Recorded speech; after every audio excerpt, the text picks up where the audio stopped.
I just want to be completely real with you for a second. I'm feeling pretty blessed right now to be able to come out here, shoot the range, and have it to myself, night like tonight, 3D, and be able to make videos for you guys and have people watch it and support it. And like, we're just out here shooting bows, having fun. Tonight it's just me, but yeah, it feels like we live in a pretty cool world to be able to make archery videos and have people watch it and support it. And yeah, it feels pretty awesome. Appreciate you guys.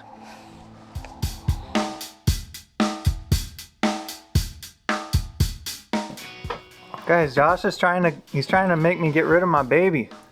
Makes a strong word. Trying to encourage you to realize there's better fish in the sea. He's trying to force me against my will to get rid of this bow that we've doped and tuned over the last year. Grinding, man. Well, you know, there's been an awful lot of people trading in 31s on 33s here in the shop. Like a lot. And there's a couple of very simple reasons for it. A 33 is a more forgiving platform. It just is. And what I mean by that is it's got a longer riser with a little more brace height, and it's a tiny bit heavier, so it's going to be a little more forgiving. And there's nothing too complicated about that. There's some cool integrated things that this bow doesn't have, but in a functional standpoint, it's relatively simple. Your end-to-end riser length, there you go, thank you. Let's put a pivot point there, pivot point there. We're about 33 inches on a 33-inch bow, pretty incredible. And that's 31 on a 31-inch bow, or 30 3/4. So you got a 2-inch longer bow. And what does that mean in general? Well, it doesn't seem like a lot, but the reality of it is if you have a board that's 20 inches long, and then you take that same board, make it a little skinnier, and make it 30 inches long, when you hold it like this and try to turn it, it's going to be functionally a lot harder to turn. All that really means is it's more stable when you're trying to hold it vertical. It takes more effort to take it out of plumb. It does take more effort to get it into plumb, but when it stays there, it stays in there longer. So something with a longer platform like that is just going to be accurate farther away. It also does have, I want to say, a 5/8 inch higher brace. Yeah. Yeah. And the other functional one that I wanted to look at, these bows have the same amount of reflex or not? The same amount of reflex? Reflex. Watch my what makes a bow shoot better on Podium Archer YouTube, and you'll learn what that means. In the reality here, we got about 2.5, and we're gonna have to lay yours down. X33 has 2.5 inches of reflex, and your V331 has about 3 inches of reflex. What reflex does is amplifies hand torque. So let's say you apply 2 degrees worth of left to right lateral pressure in your grip. If you have a 3-inch reflex riser, you're going to torque basically 1/6 more than you would with the other bow. So when you make a mistake with your hand, apply a little bit of left-right pressure, you're basically going to miss by a smaller margin. You're going to miss by a percentage no matter what. But the more forgiving your platform is, the more likely you are to hit the middle when you make mistakes, because we all make mistakes. None of us are perfect. That's just the reality of the situation. So less reflex is more better? Yes, the less reflex you can have is more better. The more brace height you have, better. But you have to take into account reflex into that. You can't just ignore the other one. Interesting. I'm learning something here. Yeah, it's engineering and a riser design. They've talked about reflex, deflex geometry, and back in the day, like 2000s and whatnot, most of the target bows were actually deflexed, which the handle's in front of the pivot point instead of behind it, because it makes less torque. Simple as that. Higher brace height, less reflex, typically slower. That's part of the loss. Everything you're going to do with a design is going to gain or lose something. You're going to get something better, and something's going to be worse. And that bow is just such a happy medium of forgiveness. I love the 33-inch, 6.5-inch brace height bow, because I personally believe it is the biggest combination of velocity versus forgiveness that someone can have. And that's what that bow is. They haven't made a dimension that big in several years, so that's why I'm pretty excited about that bow. I think it's awesome, and you will definitely shoot it better than what you have. So one other thing that's really going to benefit you in the 33 and not the 31, if you're going to take full advantage of how it's designed, is to integrate your black gold sight into the middle of the riser, and then you can put a lower profile quiver on there than anything else that's ever been made. That quiver is so tight that if you don't integrate it, your arrows will sit on the side of the sight. It's pretty impressive. Where a tight spot does a pretty good job of getting in there, but there's still a greater distance to go in. So we can get in a little more. Yeah, you can get in more, and then you don't need as much side weight. When we were trying to set up the the side adjustment to get your bow level, you don't need quite as much. You didn't need a ton to begin with, but you don't need quite as much if you bring the sight in towards the middle and then the quivers in towards the middle. It creates straight travel when you fire the bow. So you're not applying more pressure in your hand to try to hold it level. All the things just make it a little easier to shoot.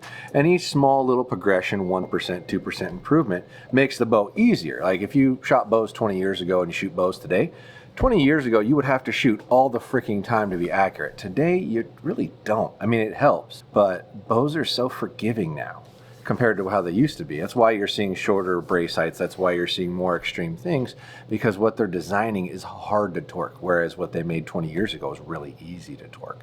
If you go back and measure a bow from 20 years ago and measure how much reflex was in the riser, I saw risers with 5 inches of reflex in them. Dang. It's insane what they used to make and what they make today. They just are easier to shoot. But that bow, the 33, is just a little bit easier to shoot than the 31 overall. And that's really what you're gaining. And you're not really giving up much. You're going to probably lose 5 feet a second, somewhere around there, everything else being equal, for all that extra accuracy and forgiveness. And at the end of the day, if you want to beat somebody on the course, you got to be more accurate, because it's all known distance. So if I'm being completely honest with myself, the biggest hesitation I have is that I've just settled in with this bow. Like, I'm shooting good with it, but I guess I just need to be open to the idea of change. So we're going to rip some arrows, get you guys kind of like some first honest impressions. I shot the 33 right away when it came in, just enough to get like an arrow or two through it. But we're going to let a few fly down range. We'll get you some honest first impressions. And yeah, let me know what you think. I've been shooting the 31 for a while. I've got it completely doped. Do you think I should switch to the 33? One thing that's really cool is if I do switch to the 33, there's not a big financial burden, because the 31 trades in really well, and Josh does that here as well. So I don't have to make like a big out-of-pocket expense to get to it. So I guess it's just really a matter of let's tinker with it and ABT with it a little bit. Tinker. Yeah, man, we'll let you know what we think, and of course we'll bring you guys along, and let's go shoot a few.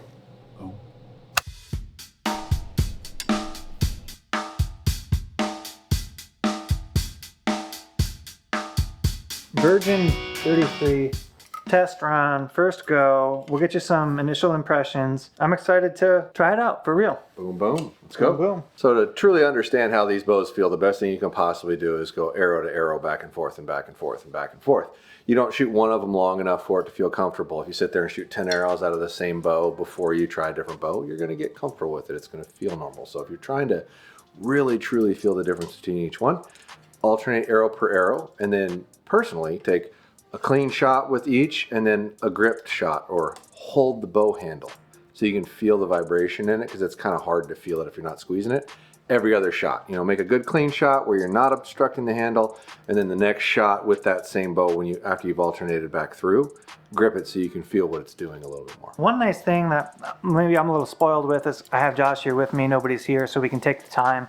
But also the 33 is set up roughly to my draw length, with a stabilizer on it, with the engaged leg limbs. So although it's not exactly the same, we're kind of like bridging that gap, which is It's pretty similar. if you can bridge the gap, that's the thing to do. Yeah, especially if you're trying different brands and different models and whatnot, at least make sure the lengths, the weights are all exactly the same, so you can have some familiarity with each one, so they're not one that if you shoot a bow that's too short for you against one that isn't, you're immediately going to gravitate to the one that actually fits correctly.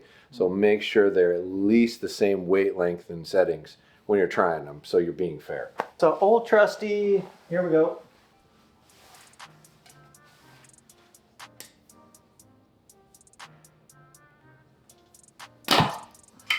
New hotness. Yeah. Old and busted. Yeah. New hotness. You think my bow knows I'm cheating on it? Right in front of it?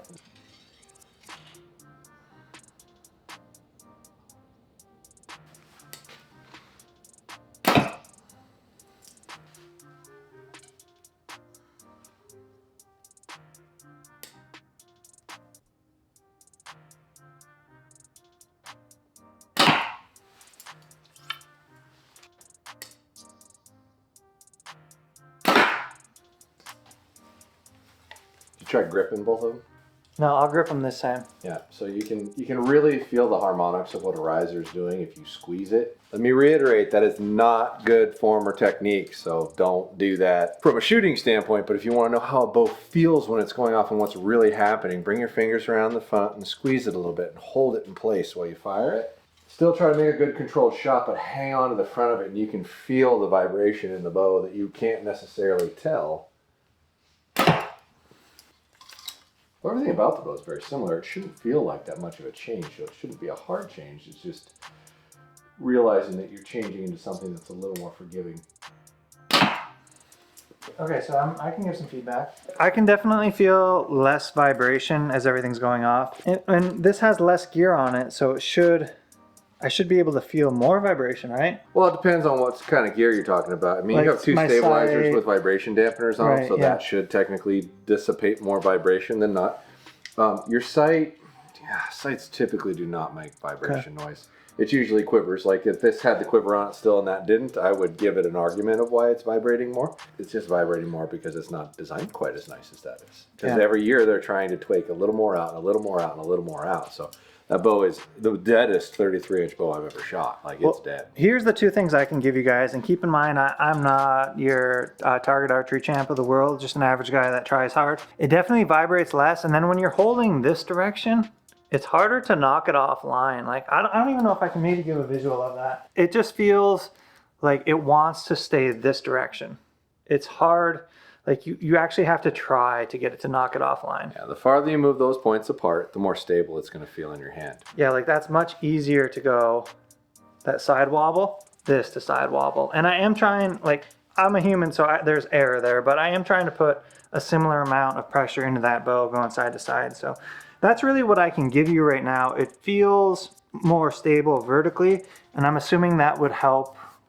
I mean, that's a good thing, right? Well, in theory, if you take it from a long distance side hill kind of shot, okay? Because on a side hill, if you're ever standing on a hill like this and you're trying to stand on it like so, your body's going to want to do this. So when you try to hold your bow level, the top of the bubble's constantly going to go burp, like that. If you relax and just close your eyes and then open your eyes, your hand's going to be tipped like that because of your foundation. So the longer stability you have in a riser like that, the easier it is to hold vertically for a longer period of time.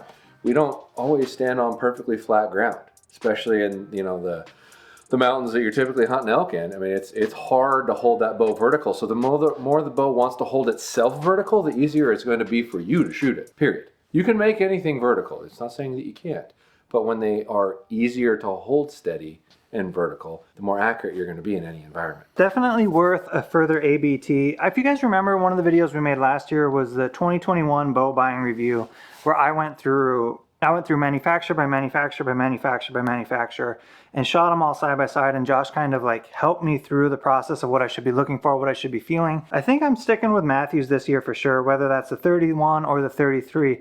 But one of you guys should come in, and if you want to test the bows, we'll make a video with you going through manufacturer by manufacturer by manufacturer and letting Josh kind of guide you through the process. And you don't have to have any bias towards any manufacturer. You can buy whatever kind of bow you want. An open mind is ideal, really. Yeah, have an open mind. Come on in. We'll make a video with you. Just leave a comment below. One of you local guys that wants to get here and do that. Let's make a video together. Let's have you test the bows, because we want an unbiased opinion of what feels good, what you're feeling, but we want just an average guy to come in and try these bows and let us know what you think. Comment below. We're going to get one of you guys in here. Check out PuttyMarcher.com, Josh's YouTube channel, and he sells stuff online, so that's pretty cool. Hit like, hit subscribe, follow along. Instagrams, all the whole thing. Yeah. Say hello, follow. Follow. Thank you guys for hanging out for the view. Subscribe to the channel. Leave it a thumbs up if you enjoy this style of video, and we'll get you back here for the next one.